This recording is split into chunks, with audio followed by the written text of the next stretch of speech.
He's a Michigan man. He's also senior NFL insider for ESPN. The man who's always cooking in the kitchen, the chef, Adam Schefter. Yeah. Schefter! Pat, that looks pretty cool out there in Oregon, that gift box and everything like that. Did you thank Mr. Knight for that? So, Mr. Knight, probably inevitably the chain of command thank I should get to, but this came from athletic director Rob Mullins, good guy, great guy. You know, he's Morgantown, West Virginia guy. Now he's the AD at Oregon in the middle of this. They got cranes everywhere here, and they also got a lot of Nike merch. That hoodie didn't fit necessarily perfectly, so we're going to give it another go in this box. So you're going to have to deal with me. Maybe things will start changing here.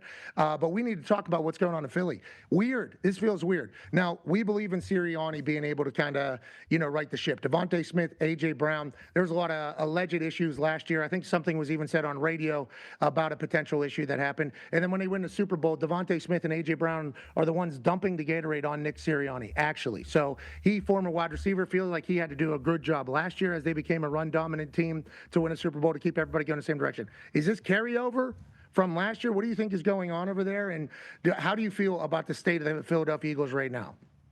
Well, first of all, I think last year, if I'm not mistaken, I think they had the same record at a similar point in the season. They were 3-2 during their bye, went in, had a bunch of meetings, and came out and then just steamrolled the rest of the NFL in the second half of the season. And I think they've got a long weekend now to correct some of these things. But look, it certainly seems like there are issues that this team has to address. You mentioned the offense being predictable. Dan Orlovsky did a great breakdown on Get Up yesterday morning of how you could tell what play was coming. And that was Dan in studio.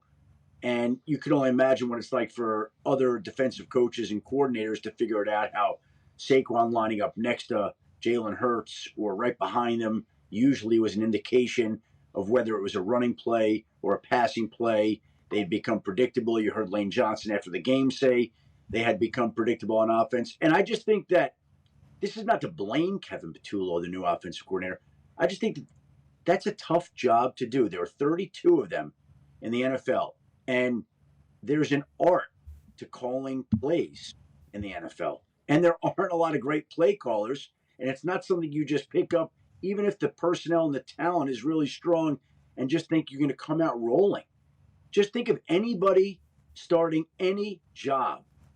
It takes a while to pick up the nuances of that job, to understand the intricacies of that job, to figure out the way to do that job.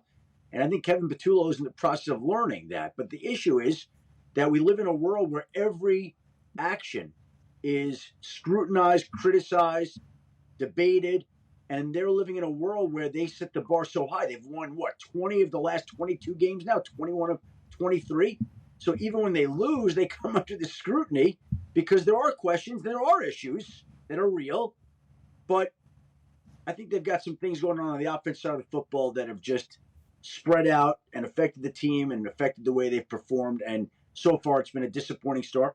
But it was disappointing last year, and they figured it out and turned it around. Yeah, there's certainly an opportunity for that to happen for the Philadelphia Eagles this season, and we would not be surprised, I guess, and this could potentially become the story of this particular group of Philadelphia Eagles that could be in the middle of beginning a dynasty, although it doesn't feel like it at the moment with the questions that are being asked. And you talked about somebody picking up a new career and just, going off without a hitch. You forget about what A.J. Hawk did whenever McAfee and Hawk Sports Talk launched. Hell yeah. A.J. Hawk dropped in and was batting 1,000. What happened last night in baseball, Ty? Something big, I heard. Yeah, the Dodgers advanced on a pretty brutal play, beating the Phillies. Phillies had a chance, made an error with the bases loaded in the ninth. Kind of heartbreaking, actually. So, yeah, he threw it away there. For Philly. Yeah, not great. Not a great night. Philly. All right, tough night for Philly, but New York finally gets a win last night. I think they desperately needed it, obviously. The Giants pull through. Two rookies, Jackson Dart and Skattebo.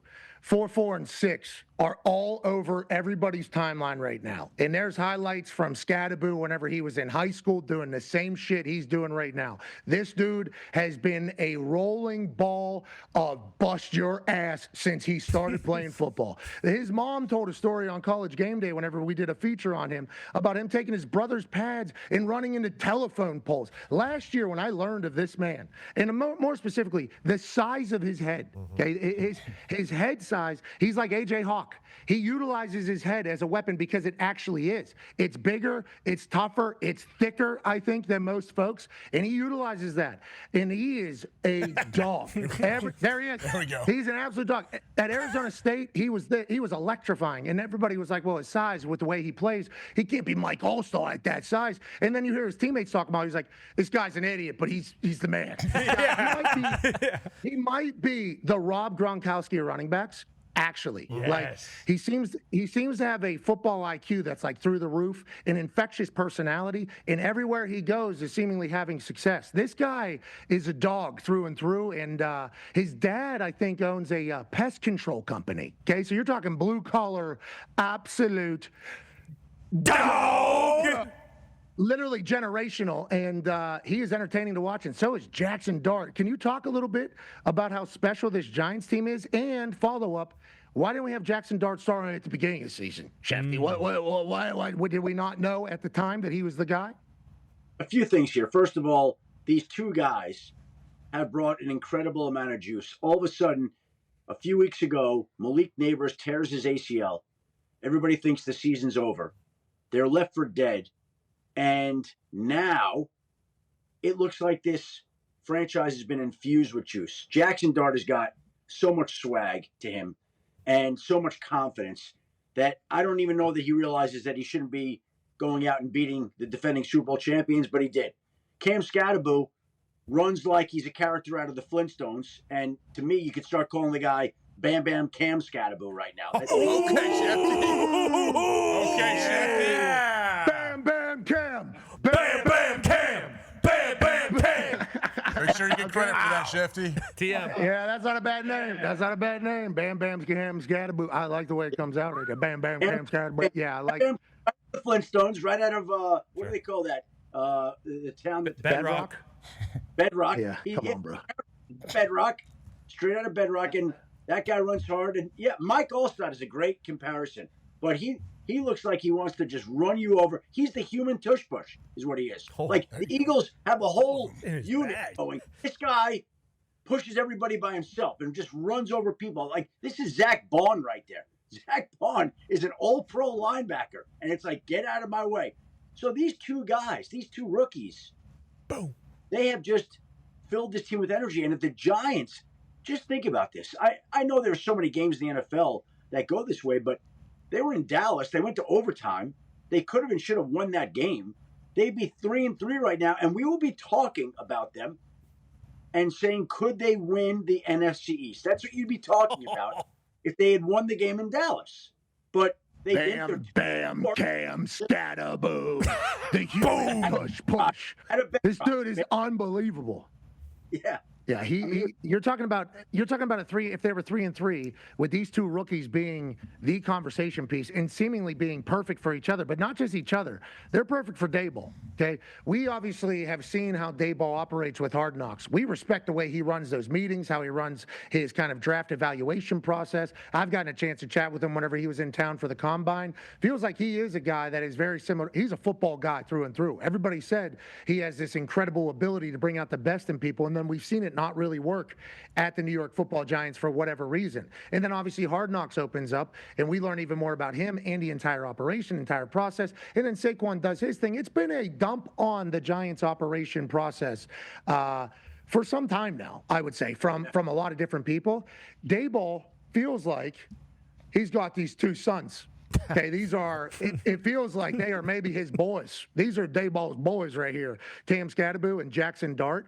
And it feels like they're building something special. And I think he even cares for him like he's their damn father.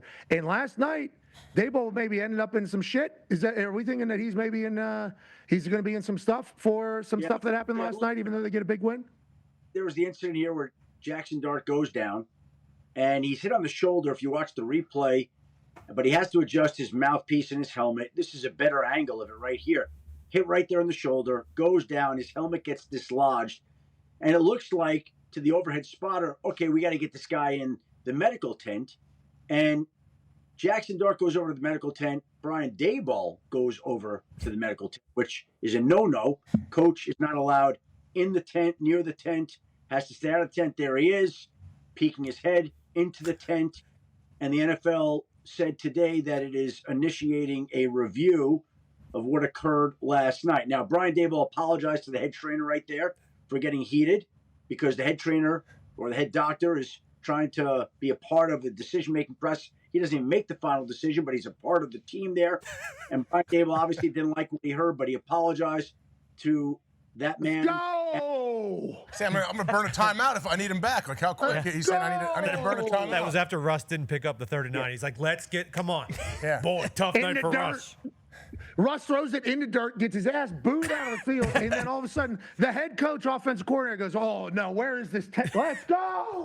That is worst case scenario for Russell Wilson. All the parts, the "let's go" thing, certainly cherry on top of it all, but it has been a week of fines. And has there been ever, first time I think we got a chance to see inside the tent, you actually sent me this tweet moments before we went live. I think the guy's name is Dan, so they gave a tour of the blue tent for the first time last night before the game. Here's Dr. Sills. Never any coaches in here, never any other players in here, never anybody else in here. Where's the P-book? And athletic trainer will be in here too, but never more than those people. Never any coaches. They put that out before the game. Never. And then Dave was like, "No, We might see one." one." And then Cam Skattebo went in there too. Like, it never happens, but it's going to happen tonight. Just hours after Alan Sills was in there, right? Like, again. I shouldn't laugh. We shouldn't laugh. Obviously, it's very serious, and that blue tent should be a sanctuary and an escape for medical professionals to decide what's best for the player. I understand that completely. But I'm just telling you, only in the NFL could you have the medical director giving a tour of it right before the game, saying this is never where a coach or a player goes, only to have those situations unfold right after.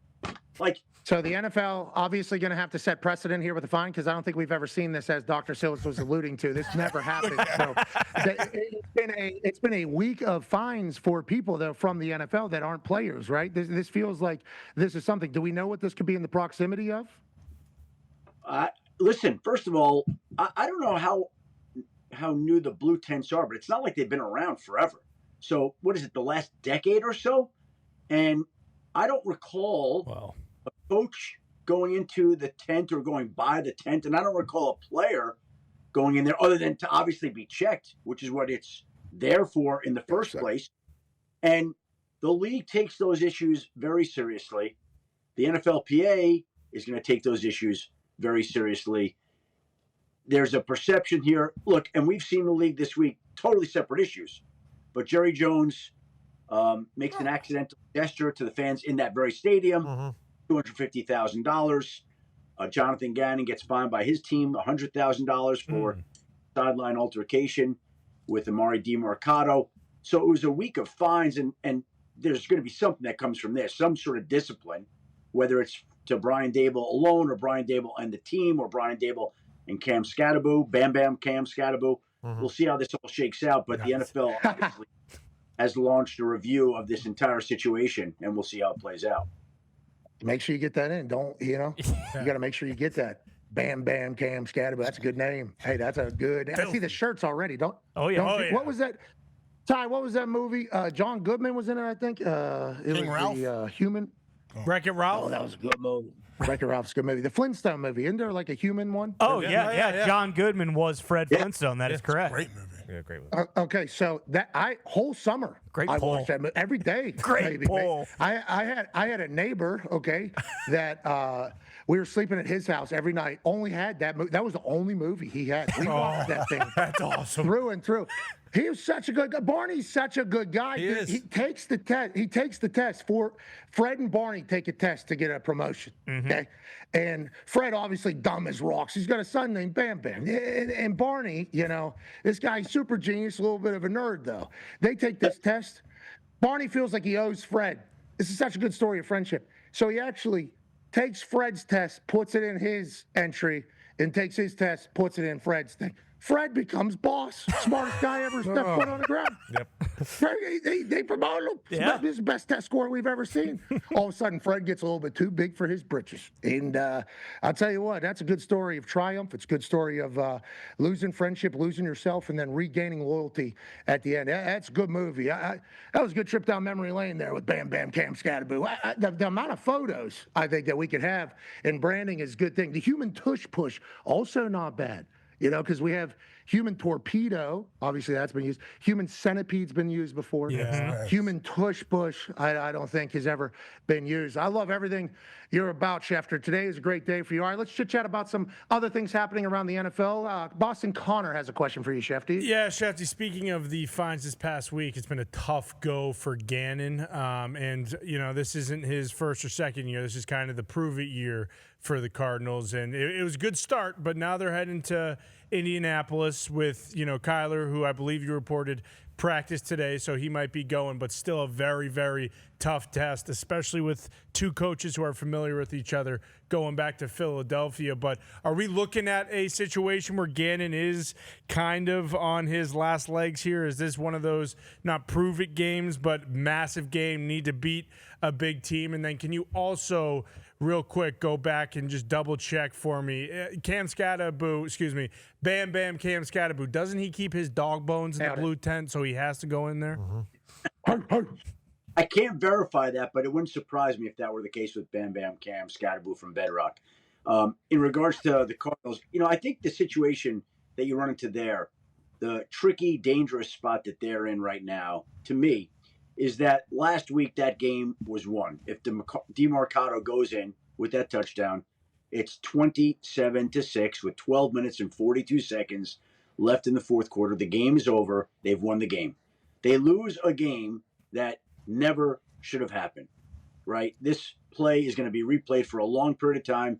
DeMarcado drops the ball at the goal line, doesn't count. The game is over if he scores on that touchdown. And now this team has to bounce back going on the road. And when you lose a game like that, it's interesting psychologically because I just think back to last year. The Bears were 4-2 going into Washington. Bears. They lost on the Hail Mary play, and they proceeded to lose, including that game, 10 straight games. And I think that's the challenge that Jonathan Gannon faces now, is to lift this team up after a crushing loss like that to the Titans last week, where we got snaps bouncing off Kyler's helmet, and we've got interceptions that wind up as touchdowns, and we've got touchbacks or touchdowns that wind up as touchbacks. Like the whole thing, it was one of the more improbable losses you could ever see. And so improbable. That's a good way to describe that. I think that is a great way to describe that. Improbable. All the shit improbable of happening. All of it. You just even after the ball gets snapped off his face, pretty good snap it looks like, right to his face. Yeah. The guy from the Titans just banging him on the top of the head immediately after. I mean, he just got sunned immediately after getting a ball in his face. It's like worst case scenario for a snap to a quarterback or holder or punter. Getting hit in the face, bang. Okay, I get hit in the face. It's embarrassing. Not good. I'm supposed to be a professional athlete. Obviously, that's out of a movie. Oh, now they get it. Great. We're up. The guy bats him on top of his head, just bonks him. Just like three. One, look at two, Snead. three. Thanks, kid. Bang, bang. So then they do the kick thing into the touchdown thing, and it's like, geez Louise, that's a tough day with the toss thing. Good luck out there, Coach Gannon. We believe in you, buddy. Good luck. Good luck, Coach. Good luck out there. Go ahead, AJ. Schefter, you mentioned it. We got some high-profile quarterbacks that may be a little bit banged up. What's your any news on the injury front as far as quarterbacks here heading into this week? I would say as we sit here right now, 12:36 Friday afternoon, it looks like Cooper Rush is going to start against the Rams in place of Lamar Jackson. It looks like Mac Jones is going to start in place of Brock Purdy against the Tampa Bay Buccaneers in a big matchup in Tampa on Sunday afternoon. And we don't know on the Cardinals whether Kyler will make it back or whether it'll be Jacoby Brissett up against his former team. I think that's the one quarterback question mark right now that's still out there. But I think right now we'd all be surprised if Lamar plays. The Ravens are on a bye next week, so they'll give him a couple of weeks, and then they're hoping that team can make a push in the second half. And Brock Purdy just hasn't been right with the toe, and Mac Jones has played great. and Purdy hasn't practiced this week. So to me, I think it'd be a surprise if it weren't Mac Jones going on Sunday against the Buccaneers. And as he continues, hey, it's the story of the Joneses this year. Keeping up with the Joneses. Mac Jones, Daniel Jones. Shefty! Right? Shefty, you hot today, you're dude. on Wow. fire today, Holy Shefty. shit. Wow. He's feeling it. Shefty! Shefty! Shefty! Shefty! Shefty! Hey, listen, you're not. We're not the only one cheering for you. Gumpy's over here too, going crazy for you. Shefty! Shefty!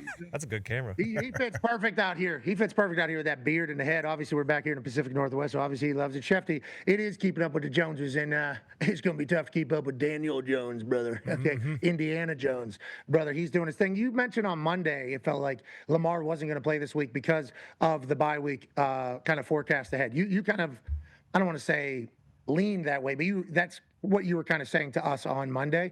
They've been playing all along, or are they scared long term with this thing? They're not, right? Like whole season, more of the season, not really question mark. Bye week is expected to be kind of the time where Lamar will be back on the other side of that, and that's how they're going to try to make a push for the Ravens fans like Butta and Stavi. Like they need to know, like, hey, the next 2 weeks we're building up for this final push that we're going for. Is that kind of the feel that you're getting with that situation? Hope is that you get Lamar back. I mean, well, they'll see how his hamstring's doing. Hamstrings are tricky. My guess, just a guess 2 weeks out, is that's when they're going to try to bring him back after the bye.